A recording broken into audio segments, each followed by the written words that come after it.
suis pas issu de la restauration. De 24 ans à 36 ans, j'étais footballeur professionnel. Ensuite, il a fallu se poser la question de la reconversion. Et il y a eu des craintes au début parce que justement, comme je n'étais pas de ce milieu, je me suis posé 1000 questions. Mais ça s'est vite dissipé parce que la franchise était vraiment là pour nous. J'avais un responsable réseau qui était là jour et nuit quand ça se passait pas trop bien. Il y avait vraiment les réponses à toutes mes questions. Aujourd'hui, ce qui a plu aussi à la franchise, c'est que je manage mon équipe comme une équipe de foot en fait.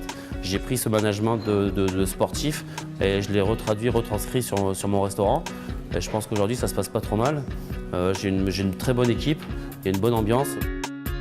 Les visites mystères, c'est la franchise qui envoie 2 clients dans les restaurants au bureau. Ils viennent pour tester les plats, le service, l'accueil, l'hygiène du restaurant. On a été noté 3 fois. La première fois, on a été premier. Et on a fait une fois 4e et une fois 2e, je crois. Donc bien, à poursuivre.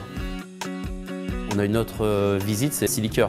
Siliqueur, c'est laboratoire d'hygiène qui va faire des prélèvements en cuisine, qui vient voir comment on travaille sur l'hygiène de la cuisine, sur les modes d'affichage. Là, c'est pareil, c'est assez suivi, assez poussé.